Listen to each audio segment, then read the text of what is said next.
Arsenal vient peut-être de porter le coup fatal à la Premier League.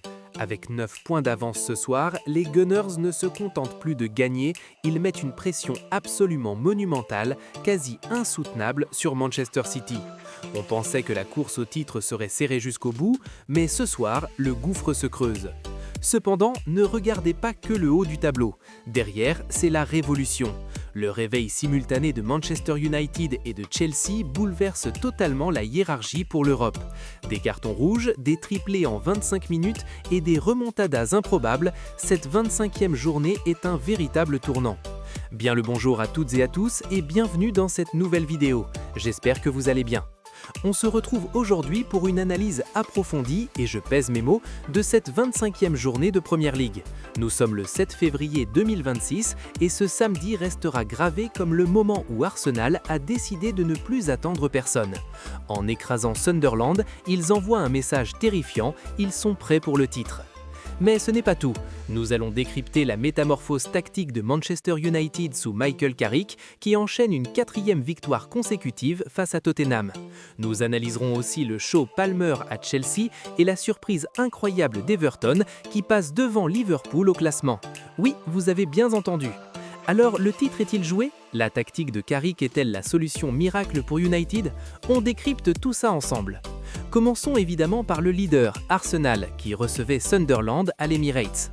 Sur le papier, on pouvait s'attendre à une formalité, mais tactiquement, ce match a été un véritable test de maturité pour les hommes de Mikel Arteta. Sunderland, sous les ordres de Régis Lebris, est venu avec un plan très clair, un bloc bas, compact, agressif dans les duels, conçu pour frustrer. Pendant 40 minutes, Arsenal a buté sur ce mur. C'est là qu'on voit la différence avec les saisons précédentes. Il y a 2 ou 3 ans, Arsenal se serait précipité, aurait laissé des espaces en contre. Aujourd'hui, c'est une force tranquille. La patience dans la construction, la circulation du ballon pour fatiguer le bloc adverse, c'est du très haut niveau. Le déblocage vient d'une individualité qui change tout cette saison, Martin Zubimendi. À la 42e minute, sur un service de Trossard, il ne se pose pas de questions.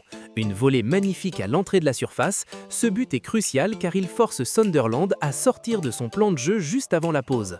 Zubimendi, c'est l'équilibre de cette équipe, capable de récupérer mais aussi de finir quand les attaquants sont marqués.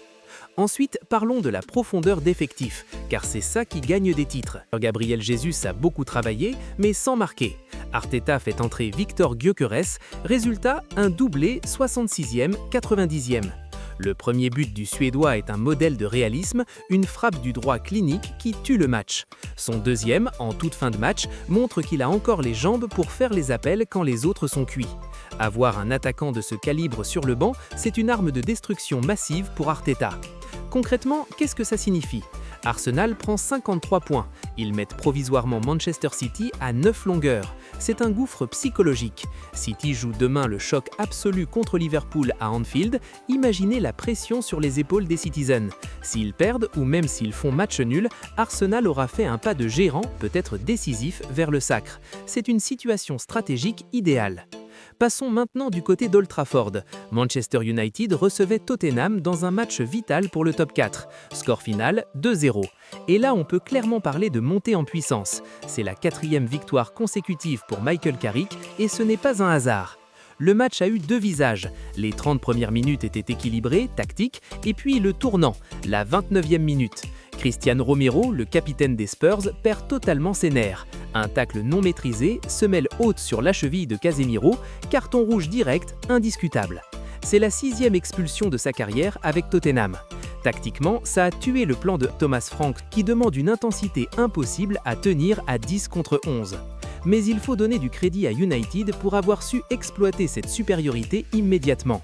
Regardons le premier but à la 38e minute. C'est une merveille de préparation tactique sur coups-pieds à terre.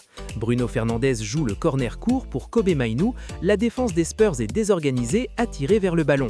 Mainoo remet intelligemment en retrait pour brillant Mbeumo. L'international camerounais ouvre son pied, but. C'est travaillé à l'entraînement, c'est clinique. Mbeumo confirme qu'il est une recrue essentielle, capable de jouer partout sur le front de l'attaque. Et que dire de Bruno Fernandes? Replacé un cran plus haut par Carrick, libéré des tâches purement défensives grâce au travail de Casemiro et Nainu, il redevient le patron technique. Son but à la 81e minute, c'est la récompense de son activité. Il est au cœur du jeu, il oriente, il frappe. Pour Tottenham, c'est la crise. Pape Matar Sarr a couru dans le vide, Solanke a été isolé, les Spurs chutent à la 14e place. Pour United, par contre, cette 4e place est consolidée avec 41 points. Ils reviennent à 2 petits points de Aston Villa qui a fait match nul. La Ligue des Champions n'est plus un rêve lointain, c'est un objectif concret et atteignable. La méthode Carrick, basée sur une défense à 4 stable et des transitions rapides, fonctionne à merveille. Ce qui nous amène à parler de l'autre équipe en forme de Londres, Chelsea. Les Blues se déplaçaient chez la Lanterne Rouge, Wolverhampton. Victoire 3-1. Comme pour United, c'est la 4e victoire consécutive pour le coach Lian Rosagnor qui réalise un début de mandat parfait. L'histoire du match tient en un nom, Cole Palmer. Un triplé en 25 minutes, 13, 35, 38e. Alors oui, il y a 2 pénaltys, c'est vrai. Mais les pénaltys, il faut les marquer. Palmer affiche un sang-froid glacial dans cet exercice, c'est une garantie. Mais regardez son 3e but, celui dans le jeu. L'appel dans le dos de la défense, la finition clinique, quand il est libre de ses mouvements comme ça, flottant entre les lignes, il est injouable. Wolverhampton n'a jamais su comment le marquer. Cependant, tout n'a pas été parfait. En seconde période, Chelsea a levé le pied, ils encaissent un but évitable sur corner de Tolu Arokodare, 54e. Rosagnor devra corriger ce relâchement car contre une plus grosse équipe, ça ne pardonnera pas. Mais l'essentiel est comptable. Regardez le classement. Chelsea est 5e avec 40 points, juste une longueur derrière Manchester United. On assiste à un chassé-croisé passionnant. Ces 2 géants, United et Chelsea, qui étaient moribonds il y a quelques mois, sont maintenant les favoris pour accompagner Arsenal et City et peut-être Liverpool en Ligue des Champions l'année prochaine. Un dernier mot sur une surprise totale. On doit parler d'Everton.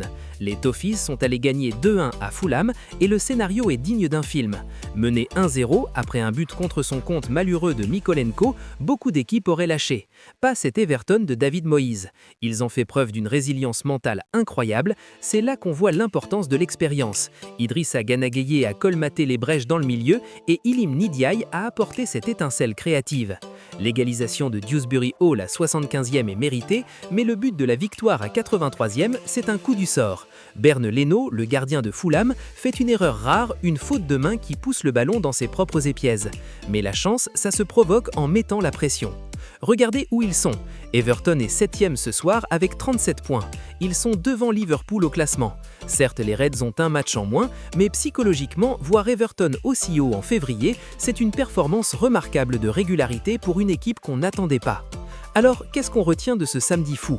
Premièrement, Arsenal a mis la barre très haut. Plus 9 points, une défense de fer, une attaque variée, ils inspirent une confiance absolue. Deuxièmement, la lutte pour le top 4 est devenue le véritable thriller de la saison. United et Chelsea reviennent comme des boulets de canon sur Aston Villa, tandis que Tottenham semble décrocher. Troisièmement, ne ratez sous aucun prétexte le match de demain, City contre Liverpool. Si Guardiola perd, Arsenal pourrait bien avoir une main sur le trophée. Voilà pour cette analyse un peu plus approfondie. J'ai une question pour vous. Pensez-vous que City peut remonter 9 points de retard avec la forme actuelle d'Arsenal et qui de United ou de Chelsea finira dans le top 4? N'hésitez pas à me dire ce que vous en pensez dans les commentaires, le débat est ouvert. Laissez un pouce bleu si vous avez aimé cette vidéo, abonnez-vous si ce n'est pas encore fait pour ne rien rater de cette fin de saison palpitante. Quant à nous, on se retrouve très vite, notamment pour débriefer le choc de demain. Allez, salut!